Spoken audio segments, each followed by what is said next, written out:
I'm Ryan. I'm a science teacher. I'm Cheryl, and I slept through science.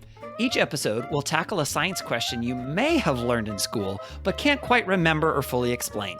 And I'll take the risk of asking the dumb questions so that we can all understand the science we slept through. The bell has rung. Let's get started. Cheryl, what are we doing here today? I'm so excited! We've been talking about doing this podcast, and here we are in episode 1. And I'm so excited about this. Well, we should probably talk a little bit about what the thought is behind this podcast. Did you really sleep through science class?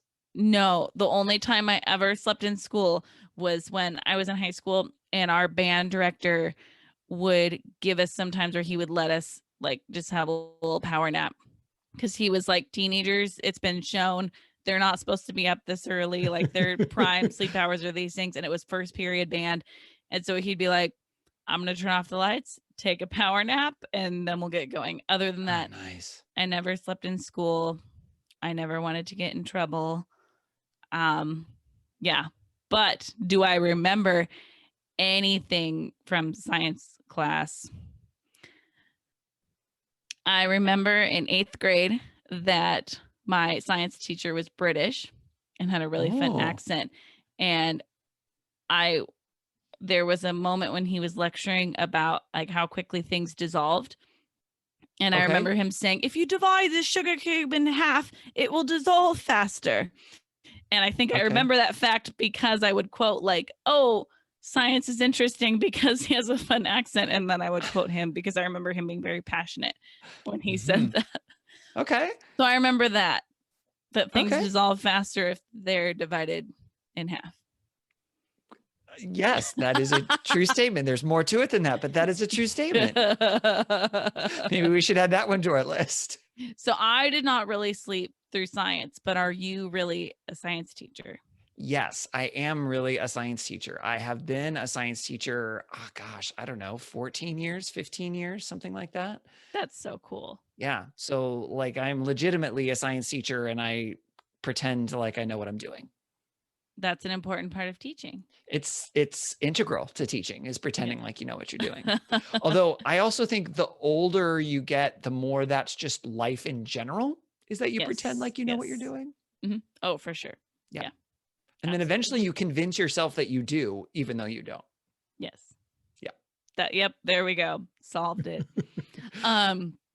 So what grades and subjects have you taught? I have taught from 8th grade up through 12th grade. I started at the junior high level. I did 8th and 9th grade and then moved up to the high school. And I've taught integrated science when I was teaching at the junior high. So that means I taught like about a third of the year was a physical science, and like that's physics and chemistry. About a third of the year was earth and space science. And then about a third of the year was life science.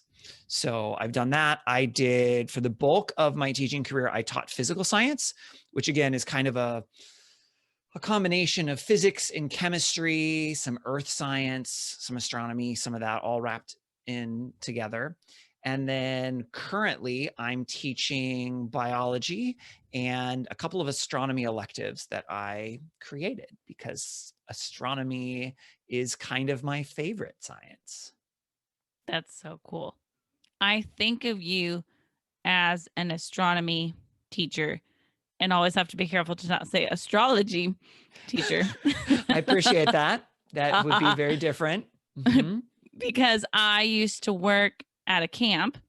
Right. And for several years in a row, we hosted you and like 90 students when you arrived at like, I don't know, 2 a.m. I don't know what time you arrived because I was in bed.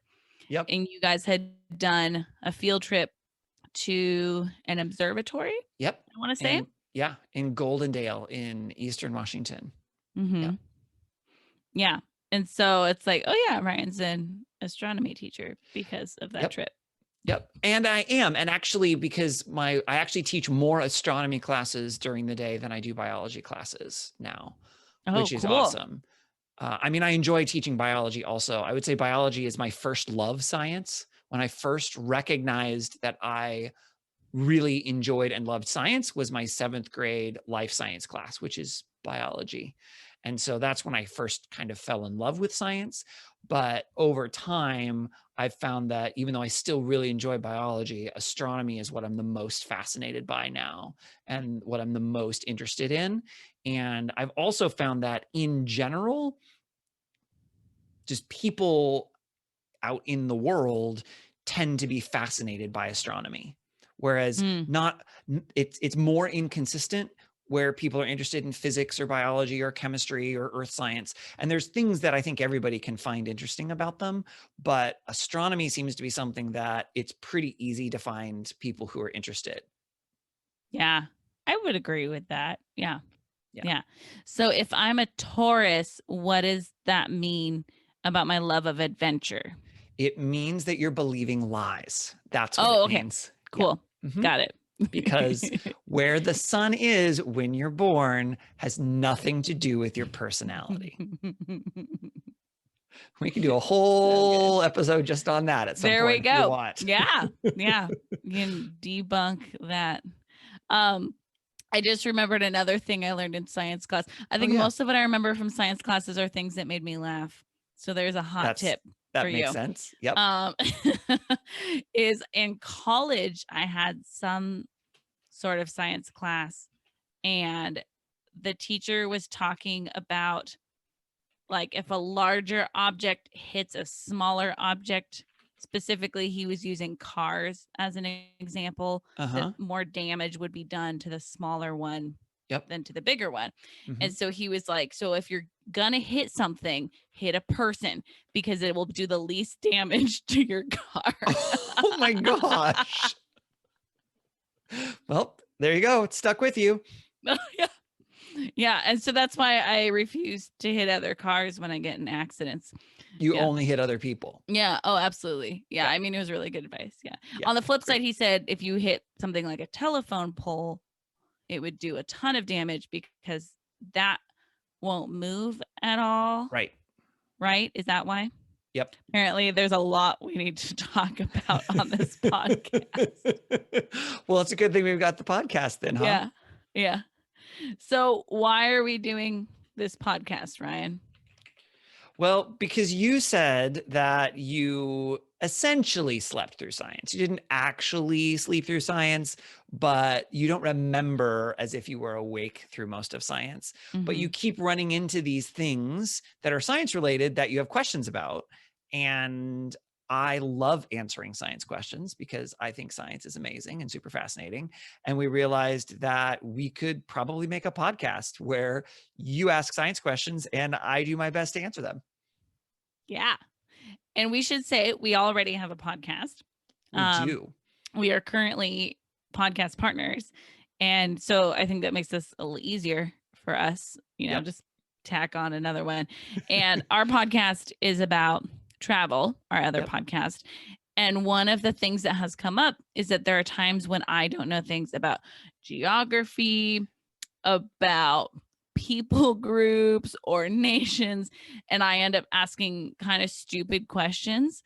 And I'm willing to ask the stupid questions because I know we have to have listeners who also don't know the answers. Yes. You know, And oftentimes I don't know the answers to some of the questions that you're asking too, because fair. I don't know a lot about history or geography necessarily. Although there have been some of those questions that you've asked that I've been a little surprised by.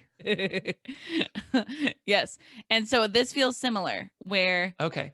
there are things where I will probably sound stupid and it'll be like, oh gosh, Cheryl, you didn't know that. But I'm willing to ask these stupid questions because I think, well, I want to learn, Yep. and I hope that we have listeners who have been wondering the same things or didn't know what they didn't know. And so they Yeah. get to learn cool things about science too. Yeah.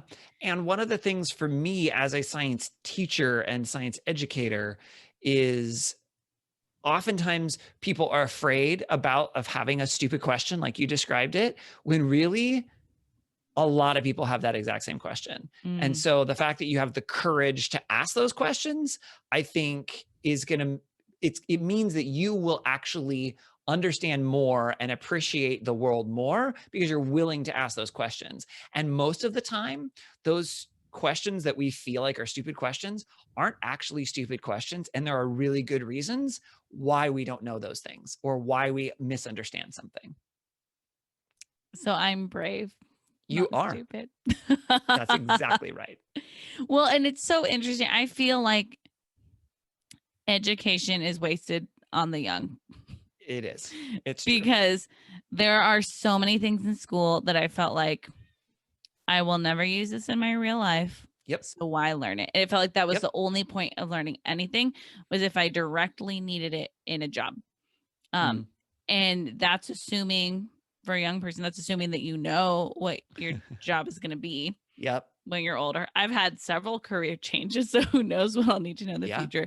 That's true. But that's also assuming that if there's not like a direct need for that knowledge, that it's not valuable, that it doesn't help you become a more well-rounded person. Yep. Or it's just interesting. I love when other people know facts and just share concepts and things they know with me. I love it. And so I think now as an adult, I feel like there's so much more education that I want. And so and yet it's harder to do get. it. Yeah. Takes more effort, time, money, all of those things. And my brain is not the sponge that it once was, clearly. Yeah. You can follow us on Instagram and Facebook at I Slept Through Science or on Twitter at Slept Science. If you have dumb science questions like I do, please send them to us. You can email us at isleptthroughscience@gmail.com, or you can even send us a voice memo and we'll play it on the podcast. Please rate and review our podcast to tell other people what you think about it, subscribe to make sure you don't miss an episode, and share about our podcast on social media. Thank you to Beth Reed Miller for the artwork. You can check out more of Beth's artwork at Beth Is Something. Okay, great. Thanks. Bye. The bell doesn't dismiss you. I dismiss you.